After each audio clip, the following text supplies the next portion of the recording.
Learners, welcome back with me, Miss Tiara, di episode English Grammar, masih membahas tentang tenses. Jadi kemarin kita sudah mempelajari tentang past perfect, sekarang kita lanjut ke tenses nomor 8, yaitu past perfect continuous. Ini kita masih ngomongin tentang masa lalu ya, karena namanya juga past perfect continuous. Nah, kira-kira apa sih definisi dari past perfect continuous? Kapan kita menggunakan past perfect continuous dan rumusnya bagaimana? Let's check this video.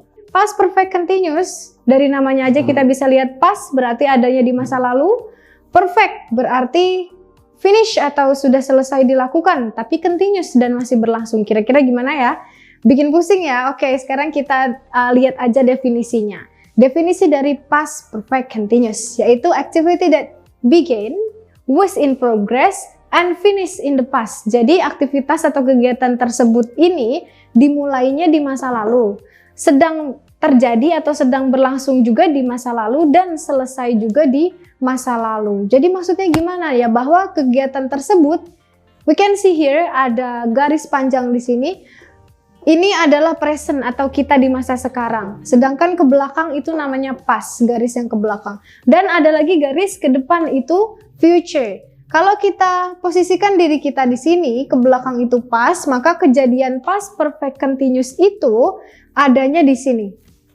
Dimulai di masa lalu, berlangsung, sedang berlangsung juga di masa lalu, dan berakhirnya juga di masa lalu. Jadi dia nggak ada hubungannya sama sekali dengan present, apalagi future, jelas nggak ada hubungannya. Semua hanya terjadi di masa lalu. Yang membedakan dengan past perfect apa? Kalau past perfect itu hanya sudah selesai, tidak dalam berlangsungnya. Tapi kalau past perfect continuous itu berlangsungnya. Jadi kita butuh time expression atau durasinya di sana.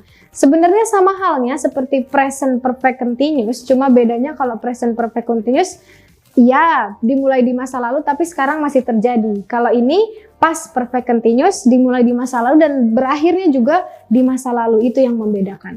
Makanya di sini time expression atau keterangan waktunya hampir sama dengan present perfect continuous, sama-sama menggunakan since dan for. Bedanya ada spesifik waktu di masa lalunya. Contoh di sini ada last year, berarti kan tahun lalu ya. Tahun lalu itu hanya ada di masa lalu, dan juga ada di sini yesterday, kemarin. Since itu artinya sejak, for itu selama. Kita bikin contoh deh biar nggak pusing.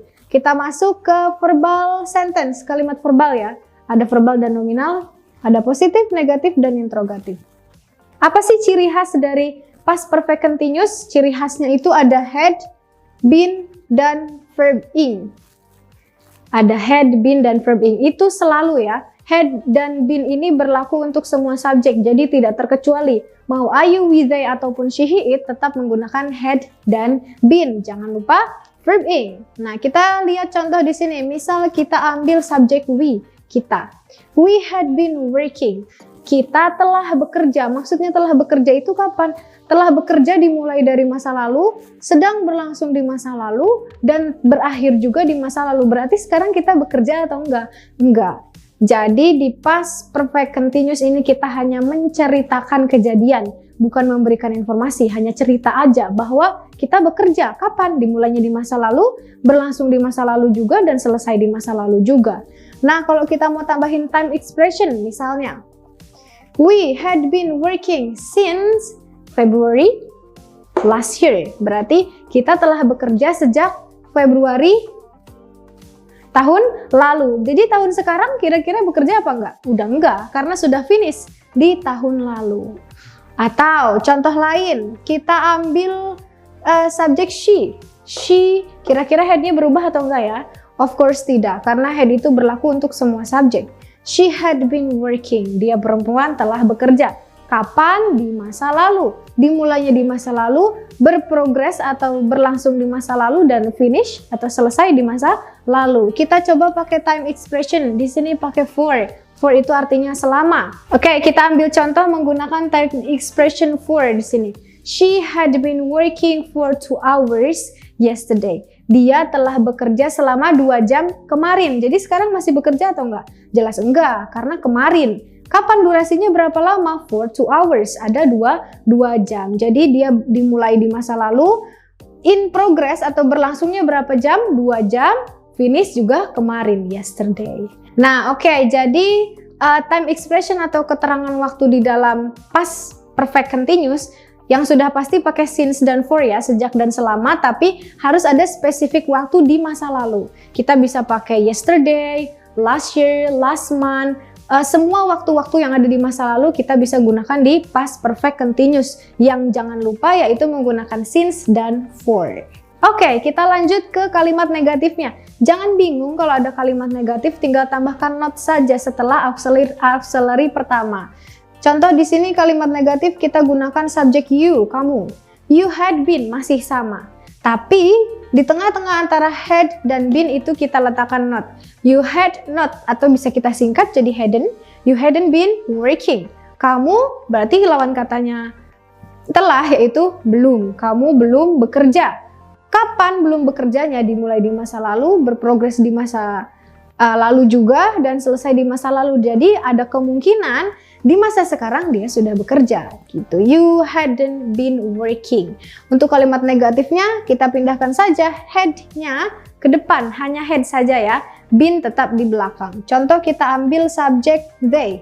Had they been working? Apakah mereka telah bekerja? Had they been working? Apakah mereka telah bekerja? Kapan? Di masa lalu. Nggak ada hubungannya sama masa sekarang. Karena di konteks past perfect continuous ini kita hanya menceritakan kejadian, bukan memberikan informasi. Oke, kita lanjut ke nominal sentence. Kalau nominal sentence atau kalimat nominal, itu biasanya dia berhubungan dengan ana ya. Adjective, noun, dan adverb. Bagaimana rumusnya? Kita lihat di positif di sini. Had been masih sama, cuma kita tambahkan satu yaitu being. Harus ya, had been dan being itu sudah menjadi satu kesatuan ciri khas nominal dari past perfect continuous. Had been, being ini berlaku untuk semua subjek, jadi tidak ada perubahan. Ketika subjeknya she, it pun tidak ada perubahan. Kita ambil contoh di sini subjek he, dia laki-laki. He had been being there, berarti dia telah berada di sana. Kapan berada di sana? Dimulainya di masa lalu. Sedang berlangsung di masa lalu juga dan selesai di masa lalu. Berarti sekarang dia masih di sana atau enggak? Of course not, karena itu hanya ada di masa lalu, nggak ada hubungannya dengan masa sekarang. Oke, get the point? Next, kita lanjut ke kalimat negatif. Kalau kalimat negatif sudah pasti artinya belum ya, karena lawan kata dari sudah itu belum. Jadi, kalau kita ubah tadi, he had been being there, kita ubah ke negatif berarti jadi he had not. He hadn't, bisa kita singkat jadi hadn't. He hadn't been being there, berarti dia belum berada di sana. Kira-kira sekarang gimana? Ya mungkin bisa jadi dia sudah berada di sana. Jadi kita di sini konteksnya hanya bercerita saja, bercerita tentang masa lalu. Kalau nanya gimana? Ada kalimat interrogatif di sini. Head-nya kita pindah ke depan, tapi been dan being tetap kita letakkan di belakang. Contoh, had he been being there? Apakah dia laki-laki telah berada di sana? Itu dia bertanya dalam konteks masa lalu, bukan sekarang. Jadi dia menanyakan ceritanya, bukan informasinya. So, the conclusion is, kesimpulannya apa? Jadi past perfect continuous itu adalah kejadian yang dimulai di masa lalu, berlangsung juga di masa lalu, dan selesai di masa lalu. Jadi nggak ada hubungannya sama sekali dengan present maupun future, hanya ada di masa lalu. Dan jadi dalam konteks ini kita menceritakan kejadian, bukan menginformasikan gitu. Nah, ada time expression atau keterangan waktu yang harus kita gunakan di past perfect continuous, yaitu sama seperti present ya, ada since sama for. Tapi kita gunakan spesifik waktu dalam masa lalu. Contohnya ada yesterday, last week, last month, atau a few years ago misalnya juga bisa. Ada nominal, ada verbal of course. Nah, ciri khas dari past perfect continuous sendiri untuk verbal yaitu ada had dan been plus verb ing. Itu harus ya, had dan been plus verb ing berlaku untuk semua subjek. Nah, ketika nominal itu ada had, been, dan being plus ana, adjective, noun, atau adverb. Itu juga berlaku untuk semua subjek, I, you, we, they, maupun she, he, it. Nah, gimana teman-teman? Kira-kira sudah pada paham tentang past perfect continuous? Oke, kalau sudah paham, Seperti biasa, saya kasih kuis, tolong dijawab or translate into English. Kami telah tinggal di sana sejak hari Senin minggu lalu. Kira-kira bahasa Inggrisnya gimana? Of course, using past, present, continuous. Tulis di bawah kolom komentar ya. Oke, semoga video ini bermanfaat. See you on the next video. Thanks for watching and see ya, tata. Kampung Inggris WE.